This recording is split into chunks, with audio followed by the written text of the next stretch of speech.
So guys, we are continuing our part 2 from this video. Mohenjodaro a planned urban centre है जो कि well preserved है. Division of settlements, तो कैसे division of settlements थे मोहनजोदड़ो में, तो 2 टाइप्स के हम लोग देखेंगे. एक है हायर और एक है लोअर. हायर वेस्ट साइड में सिचुएटेड था और लोअर ईस्ट साइड में. स्मॉल होते थे, है ना, और इसके पास फोर्टिफिकेशंस होते थे जो कि वो एक दूसरे को अलग रखने में हेल्प करते थे. जो कि फोर्टिफिकेशन से नहीं, walls on the 4 sides walls होती थी, बड़ी बड़ी बना देते थे. और इसको सिटाडेल भी कहा जाता था. ये स्मॉल होती थी और ये मड के ऊपर बिल्डिंग बनती थी इसमें. और ये main for special purposes only, यानी कोई मैरिजेस हो गए या कोई बड़ा ओकेजन होता था तो हायर वाले जगह में वो लोग सेटलमेंट होते थे. अब हम लोग बात करते हैं लोअर टाउन की. लोअर टाउन जो थे वो बिग थे. इसमें भी फोर्टिफिकेशंस होती थी, वॉल होती थी, क्योंकि इसको हायर से अलग रखना है. ईस्ट में ये सिचुएटेड था और ये मेंट फॉर रेजिडेंशियल बिल्डिंग्स के लिए इसको बनाया जाता था, क्योंकि यहाँ पे कॉमन मैन लोग रहते थे. इसमें आपको एक एक्सेप्शन याद रखना कि लोथल में फोर्टिफिकेशंस नहीं होती थी, बाकी सब जगह होती थी. तो ये बहुत वेरी इंपॉर्टेंट क्वेश्चंस भी है. और आप अगर इसको प्रेजेंटेशन ऐसे एक सुंदर से बॉक्स में करके करोगे तो आपको और फुल मार्क्स भी मिलेंगे. सो गाइस, अब हम लोग जो पढ़ने जा रहे हैं वो सिटाडेल्स के बारे में. सिटाडेल्स जो अभी हम लोग पीछे मैप में देखे, मतलब जो मूवमेंट जो लिए हम, वो जो कि वेल प्लान्ड है. सिटाडेल्स को 2 टाइप्स में डिवाइड किया गया है, warehouse and the great bath. Warehouse, where we store something, जहाँ पे हम लोग कोई भी चीज़ को स्टोर करते थे, ठीक है.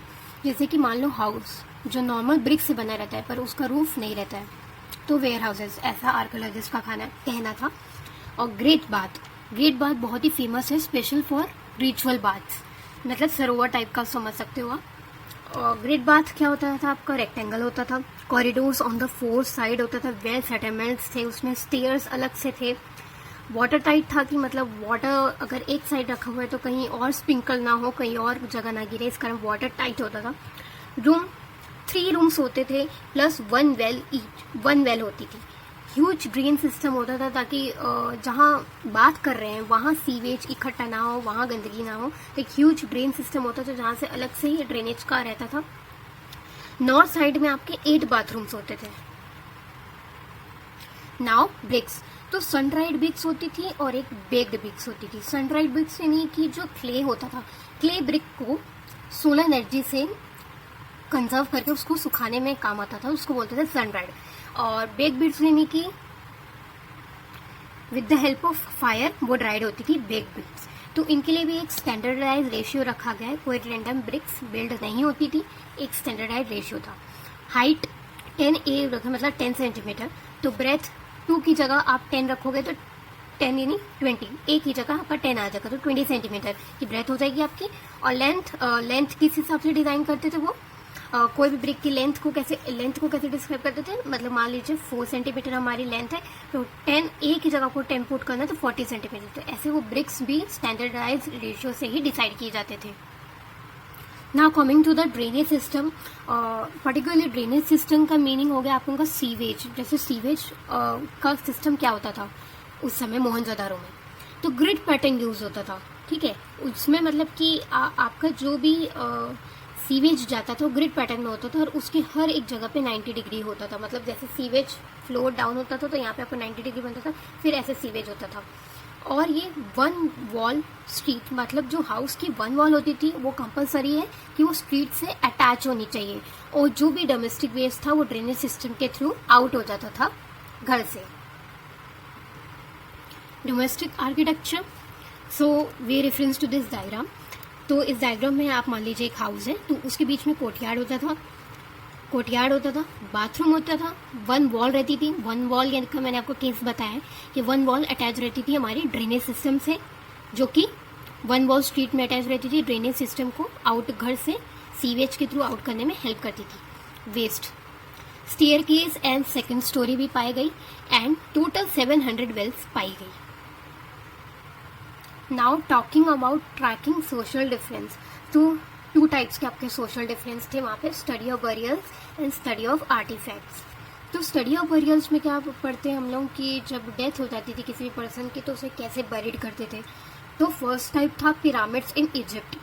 जब वहाँ बरी करते थे कोई भी ह्यूमन को डेथ हो जाने के बाद, तो वहाँ बहुत वेल्दी बरी करते थे, मतलब उसके साथ बहुत सारे ऑर्नामेंट्स रखते थे, बहुत वेल्दी उसके साथ उसको विदा करते, मतलब बहुत ज़्यादा पैसे धन वहाँ डिपॉजिट करते थे जहाँ पे बरियल्स को बरीड करते थे। पिरामिड इन इजिप्ट की बात है। पर जब ये मोहनजोदारो में होता था तो वो वहाँ बस रिवर्स था, मतलब उतना ज़्यादा वेल्दी नहीं करते थे वो लोग। नॉर्मल पॉटरी कुछ रख देते थे, ऑर्नामेंट्स रख देते थे, उनके क्लोथ्स रख देते थे। और उनकी ये थिंकिंग थी उनकी ये थिंकिंग थी कि ये सब वो लोग इसलिए बरीड करते थे कि उनको लगता था कि मम्मी जो बरीड इंसान है वो जिंदा होके आफ्टर लाइफ के लिए ये सब चीज़ें उनकी रखते थे। उनको लगता कि आफ्टर लाइफ वो जिंदा होके भी इन सब चीज़ों का यूज़ कर सकते हैं। ज्वेलरी बोथ बरीड्स में पाई गई है, मेल के फेस में भी और फीमेल के फेस में भी। तो ये नहीं कह सकते कि जेंडर डिस्क्रिमिनेशन था, नहीं था। तो मेल स्कल्स के साथ हम लोग जब्स ब्रेड को देखे हैं, जो ब्रेड होते हैं, एंड 100 माइक्रो बीड्स ये लोग भी मिले। कॉपर मिरर्स भी हम लोग को देखने को मिले। तो स्टडी ऑफ बरियल्स में हम लोग यही सब चीज़ ही पढ़ते हैं। डेड पिट है ना, पिट्स खोलते थे उनके लिए। जब भी बरी करने जाते थे तो एक पिट खोलते थे, डिग करते थे ग्राउंड में और हॉलो स्पेस में उनको बरी करते थे।